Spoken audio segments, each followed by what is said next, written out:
আমাদেরকে উপস্থিত হওয়ার তৌফিক দিয়েছেন। এজন্য সেই মহান মালিকের কাছে সকলেই শুকরিয়া আদায় করছি, সকলেই পড়ছি আলহামদুলিল্লাহ। সম্মানিত সুধী জাকিরিন শাকিরিন ভাইরা, আমরা বিভিন্ন ওয়াজ মাহফিলে, বিভিন্ন ইসলামী জলসায় আমরা ওয়াজ শুনে থাকি, নসিহত শুনে থাকি, কোরআন হাদিসের কথাগুলো আমরা শুনে থাকি। আলহামদুলিল্লাহ, আল্লাহর মেহেরবানি, আমরা আজকে যে এখানে উপস্থিত হয়েছি, আলহামদুলিল্লাহ অত্র প্রজেক্টের সম্মানিত এমডি সাহেব এসেছেন। আলহামদুলিল্লাহ হাফেজ মোহাম্মদ নূর মোহাম্মদ সাহেব ইতিমধ্যে আমাদের সামনে উপস্থিত হয়েছে, সকলে পড়ছি আলহামদুলিল্লাহ। সম্মানিত উপস্থিতি, যে কথাটা বলতেছিলাম যে আমরা বিভিন্ন ওয়াজ মাহফিল, বিভিন্ন জায়গায় গিয়ে ওয়াজ নসিহত শুনে থাকি। আমাদের আজকের এই বসাটা, আজকের এই আশাটা আমাদের শুধুমাত্র ওয়াজ মাহফিল শোনা না, ওয়াজ মাহফিল গুলো দেখা, এটা আমরা আজকে দেখবো ইনশাআল্লাহ। আলহামদুলিল্লাহ বলি আলহামদুলিল্লাহ। আমরা সুন্নাহর কথা শুনি, সুন্নতে নববীর কথা শুনি, নবীজি কেমন ছিলেন আমরা শুনি। আজকে আমরা দেখব যে নবীজির সুন্নাহ কিভাবে করে বাস্তব জীবনে প্রত্যেকটা ক্ষেত্রে কিভাবে করে প্রয়োগ করতে হয়, পা থেকে মাথা পর্যন্ত প্রত্যেকটা জায়গায় সেই সুন্নাতের বাস্তব নমুনা আল্লাহ আমাদেরকে আজকে দেখাবেন। আলহামদুলিল্লাহ বলি। আমার আপনার প্রাণপ্রিয় দরদি মুর্শেদ সাহেব, একটা মানুষ ইসলামকে পরিপূর্ণভাবে মানলে সে কেমন হয়, সেই মানুষটাকে আল্লাহ আমাদের কাছে দেখাবেন। আলহামদুলিল্লাহ বলি।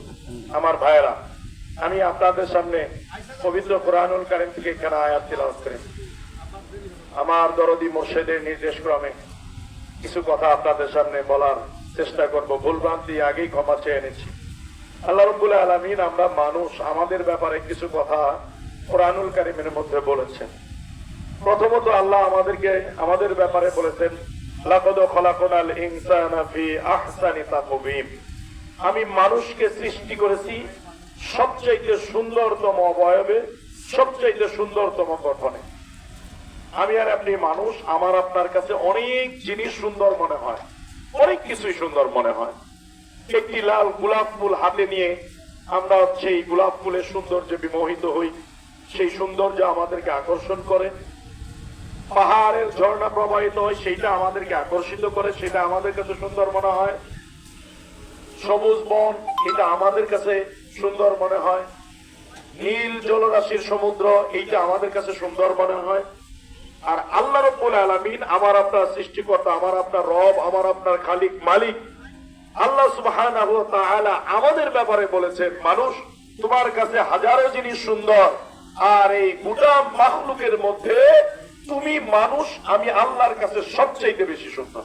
সুবহানাল্লাহ। মানুষের চাইতে সুন্দর আর কোনো কিছু আল্লাহ বানান নাই। আল্লাহ বলেছেন, লাকাদ, নিশ্চয়ই নিশ্চয়ই, লাম তাকিদ কদ তাকিদ, আল্লাহ বলতেছেন নিশ্চয়ই নিশ্চয়ই আমি আল্লাহ মানুষকে সৃষ্টি করেছি সবচেয়ে সুন্দরতম হবে।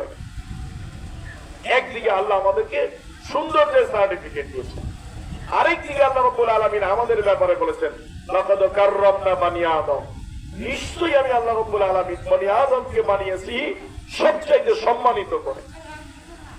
একদিকে সৌন্দর্য, আরেকদিকে আল্লাহ আমাদেরকে বলেছেন আমরা সম্মানিত।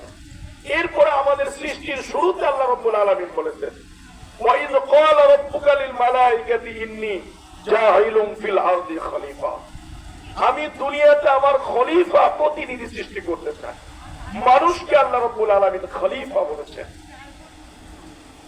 এরপরে আল্লাহ রাব্বুল আলামিন আমাদের ব্যাপারে বলেছেন, ইয়া আইয়ুহাল ইনসানু মা গররাকা বিরাব্বিকাল কারীম আল্লাযী খালাকাকা ফাসাওয়াকা ফাআদালাক ফি আইয়ি সূরাতিন মা শাআ রাক্কাবাক, আমি মানুষকে সৃষ্টি করেছি সুসামঞ্জস্যপূর্ণ। এই যে যতগুলো আয়াত, এরকম অনেক কথা আল্লাহ রাব্বুল আলামিন পবিত্র কোরআনুল কারীমের মধ্যে বলেছেন মানুষের সম্পর্কে, মানুষদের ব্যাপারে। কোন জায়গায় সৌন্দর্য বলেছেন, কোন জায়গায় সম্মানিত বলেছেন, কোন জায়গায় শ্রেষ্ঠ বলেছেন, কোন জায়গায় আল্লাহ নিজের খলিফা বলে পরিচয় দিয়েছেন, কোন জায়গায় আমার আপনার সৃষ্টির সুসামঞ্জস্যতা নিয়ে আল্লাহ রাব্বুল আলামিন তার কথা বলেছেন। এর বিপরীতেও আল্লাহ রাব্বুল আলামিন আরেকটা কথা, আল্লাহ রাব্বুল আলামিন বলেছেন, লাকাদ জারানা লি জাহান্নামা কাসীরাম মিনাল জিন্নি ওয়াল ইনস। এই মানুষদের মধ্য থেকে মানুষ এবং জিন, কিছু মানুষ এবং কিছু জিন প্রজাতি সৃষ্টি করা হয়েছে যাদেরকে জাহান্নামের খোরাকের জন্য। এখন এই যে আমরা সম্মানিত হয়ে আল্লাহ আমাদেরকে সৃষ্টি করেছেন, দামি করে আল্লাহ সৃষ্টি করেছেন, আশরাফুল মাখলুকাত হিসেবে সৃষ্টি করেছেন, খলিফা প্রতিনিধি হিসেবে, খলিফা প্রতিনিধি হিসেবে আল্লাহ আমাদেরকে সৃষ্টি করেছেন, সৌন্দর্য দিয়ে আল্লাহ আমাদেরকে সৃষ্টি করেছেন।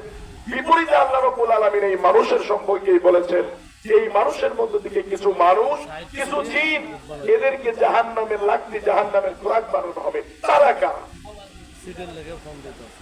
ওই যেই কারণগুলোর কারণে, যেই বৈশিষ্ট্যগুলো কোন মানুষের ভিতরে থাকার কারণে মানুষ জাহান্নামে যাবে, সেই বৈশিষ্ট্যগুলো যদি আমার আপনার ভিতরে থাকে, তাহলে সেইটাকে দূর করে আমার আপনার সম্মানের জায়গা ঠিক রাখতে হবে, আমার আপনার সৌন্দর্যের জায়গা ঠিক রাখতে হবে, আমার আপনার শ্রেষ্ঠত্বের জায়গাটা ঠিক রাখতে হবে।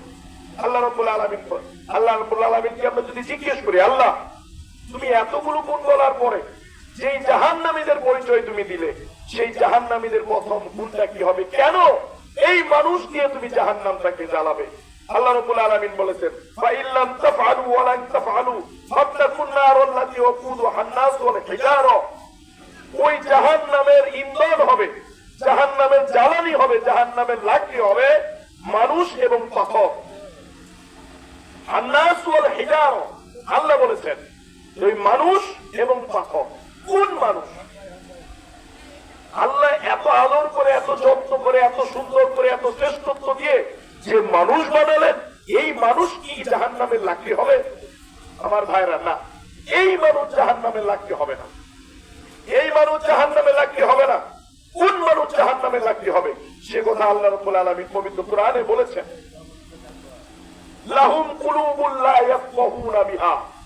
যে মানুষগুলো জাহান্নামের লাকড়ি হবে, জাহান্নামের খোরাক হবে, তাদের প্রথমতম বৈশিষ্ট্য হলো লাহুম কুলুবুল লা ইয়াফকাহুনা বিহা। আল্লাহ রাব্বুল আলামিন তাদের একটি দামি বস্তু কলব দিয়েছিল, হৃদয় দিয়েছিল, হার্ট দিয়েছিল, যেইটা দিয়ে তারা আল্লাহকে পাওয়ার, আল্লাহকে চেনার, আল্লাহকে জানার চেষ্টা তারা করে। তারা এই কলব দিয়ে আল্লাহকে পাওয়ার চেষ্টা করে নাই, আল্লাহকে জানার, চেনার, মানার চেষ্টা করে নাই। আল্লাহ বলতেছেন ওই মানুষগুলো জাহান্নামের লাকড়ি পাবে। কেন? এই যে কেন এই কলব থাকার পরে মানুষ আল্লাহকে চাওয়ার, আল্লাহকে পাওয়ার, আল্লাহকে চেনার, জানার কেন চেষ্টা করলো না? কারণটা কি? আল্লাহ কোরআনের মধ্যে বলেন, সূরা বাকারা 10 নম্বর আয়াত, ফি কুলুবিহিম মারদুন ফাযাদাহুমুল্লাহু মারাদা। তাদের কলবের মধ্যে রয়েছে রোগ, অসুখ, অসুস্থতা। এই অসুস্থতার কারণে তারা আল্লাহকে চিনলো না, আল্লাহকে পাওয়ার চেষ্টা করলো না, আল্লাহর হুকুম বিধি বিধান গুলো তারা মানলো না। আসুন এখন আমরা নিজেদেরকে একটু মিলাই, আমরা একটু নিজেদেরকে মিলাই।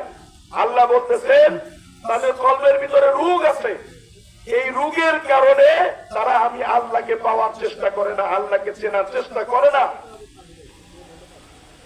মানুষের যদি রোগ হয়, তাহলে সেই রোগের জন্য, একটা মানুষ যদি অসুস্থ হয়, রোগাক্রান্ত হয়, দেহের রোগের জন্য মানুষের সুস্থতা লাভের দুইটা শর্ত তাকে পূরণ করতে হয়। একটা অসুস্থ মানুষ সুস্থতা পর্যন্ত পৌঁছানোর জন্য তাকে দুইটা শর্ত পূরণ করতে হবে। দুনিয়ার বাহ্যিক এই দেহটা যদি অসুস্থ হয়, আমরা দুইটা কাজ করে থাকি। এক নম্বরের কাজ হলো আমরা একজন ডাক্তারের শরণাপন্ন হই। দ্বিতীয় নাম্বার, ডাক্তার আমাদেরকে যেই ঔষধ বা যেই নিয়ম কানুন যেগুলো আমাদেরকে সাজেস্ট করে সেইগুলো আমরা মেনে চলি, সেই ঔষধগুলো আমরা সেবন করি। দুইটার সাথে জড়িত, সংশ্লিষ্ট। রোগের সাথে সেবা হওয়ার জন্য দুইটা শর্ত। একটা, অভিজ্ঞ ডাক্তারের কাছে শরণাপন্ন হতে হবে। দ্বিতীয় নাম্বার, ওই ডাক্তারের দেওয়া প্রেসক্রিপশন অনুযায়ী তার ঔষধটাকে সেবন করতে হবে। যদি কোনো মানুষ ডাক্তারের শরণাপন্ন না হয় আর এই ঔষধ সেবন না করে, তাহলে এই মানুষটার রোগ বাড়বে না, কমবে না, দিন যাবে, তার রোগটা আরো বাড়তেই থাকবে। আল্লাহ রাব্বুল আলামিন সেই কথাই বলেছেন, ফি কুলুবিহিম মারদুন ফাযাদাহুমুল্লাহু মারদান, তাদের কলবের ভিতরে রোগ রয়েছে, এই রোগ দিন যায় আর বাড়তে থাকে, দিন যাবে আর বাড়তে থাকবে, বাড়তে বাড়তে বাড়তে একটা সময় এই রোগাক্রান্ত মানুষটা এইটা জাহান্নামের লাকড়িতে পরিণত হবে। আমরা যারা এখানে বসেছি শিক্ষিত সুধীজন, আমরা নিঃসন্দেহে বিশ্বাস করি যে আমরা এই কলব, রোগাক্রান্ত কলব নিয়ে জাহান্নামের লাকড়ি হতে চাই না। আপনি কি কেউ যে আমরা এই রোগাক্রান্ত একটি কলব নিয়ে আমরা জাহান্নামের লাকড়ি হতে চাই? আমরা কেউ এইটা চাই না। মানুষের কলব যদি ভালো হয়, মানুষের কলব যদি ঠিক হয়, সুস্থ হয়, সব ঠিক হয়ে যায়। যে কথাটা বলতেছিলাম, এই জন্য সেই ডাক্তার ধরার কথা, রোগ থেকে সেবা পাওয়ার জন্য আল্লাহ রাব্বুল আলামিন বলেছেন।